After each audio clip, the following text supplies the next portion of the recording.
BJP ने अब राहुल गांधी को टारगेट करने के लिए प्रियंका गांधी के बचाव में उतरने का दिखावा कर डाला।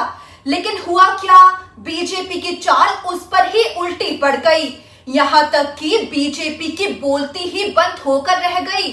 अब जरा ये समझिए कि मामला राहुल गांधी के पुणे में हुए छात्रों की गूंज कार्यक्रम के बाद खड़ा हुआ, जिसमें राहुल गांधी ने महिलाओं के मुद्दों पर फोकस किया था। राहुल गांधी के कार्यक्रम में महिलाओं की भारी तादाद और जोश ने इस कार्यक्रम को ऐसा सफल बना दिया कि बीजेपी के अंदर तब से हलचल मच गई। क्योंकि पहले राहुल गांधी ने जेंजी का भरोसा जीता और अब महिलाओं की आवाज बनने की तरफ कदम बढ़ा दिया, तो बीजेपी के अंदर बौखलाहट होना तो बनता ही था।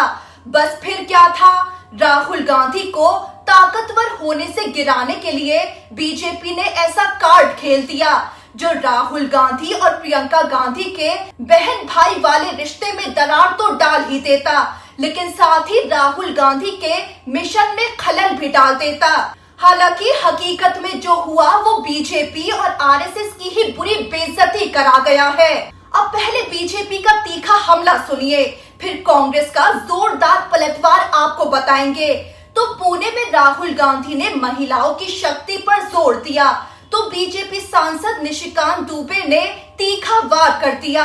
निशिकांत दुबे ने राहुल गांधी को घेरते हुए सोशल मीडिया पर लिख डाला कि आपकी बहन प्रियंका गांधी आपसे ज्यादा समझदार हैं, उन्हें अपनी गद्दी दे दीजिए। यानी राहुल गांधी ने जहां महिला सशक्तिकरण का मैसेज दिया था, बीजेपी सांसद ने प्रियंका गांधी का सहारा लेकर राहुल गांधी पर हमला बोल दिया कि महिला सशक्तिकरण की बात करने वाले फिर अपनी बहन प्रियंका गांधी को अपनी गद्दी सौंप दें। लेकिन कांग्रेस की तरफ से इसको लेकर जो पलटवार सामने आया, उसके बाद तो बीजेपी और आरएसएस की बोलती बंद हो गई है। कांग्रेस नेता पवन खेड़ा ने राहुल गांधी के बचाव में उतरकर बड़ा जोरदार पलटवार कर दिया।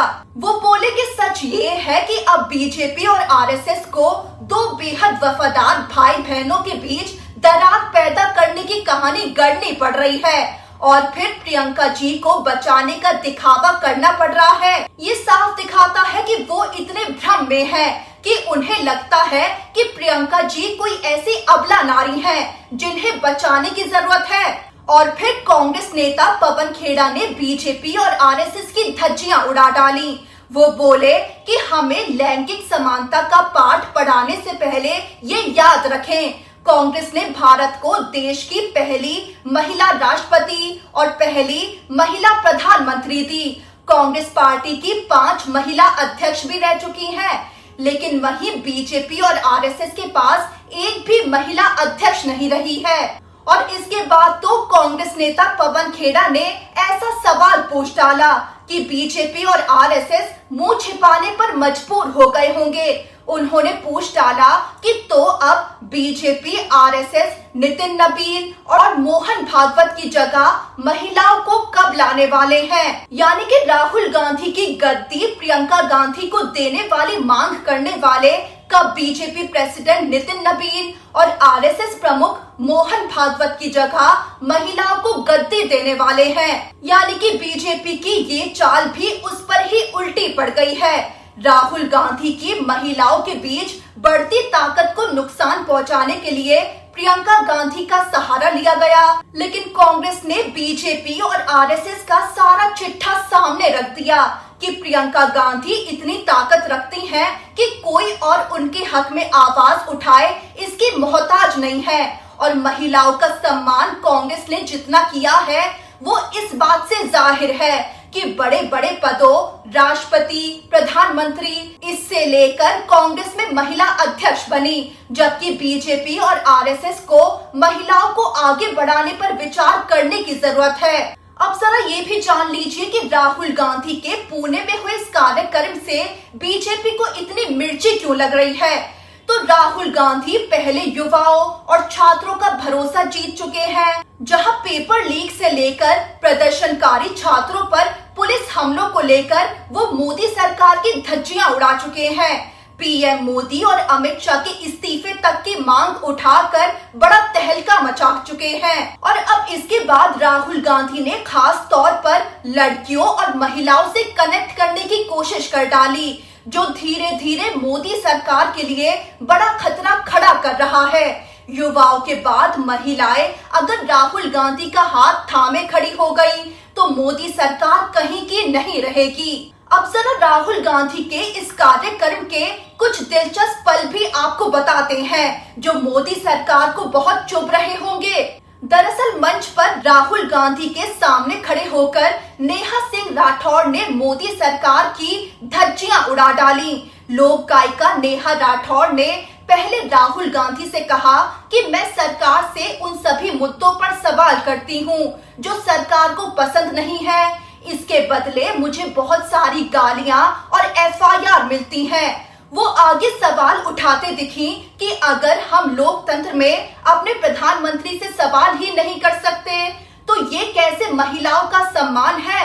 इसके बाद नेहा राठौर बोल पड़ी कि लेकिन मैं थोड़ी साहसी और जिद्दी हूँ और ट्रोलिंग से डरती नहीं हूँ। ये पिछले 5 सालों से मुझे गालियां दे रहे हैं, लेकिन फिर भी मैं सुधरी नहीं हूँ और मैं उन्हें बता देना चाहती हूँ कि मैं सुधरने वाली नहीं हूँ।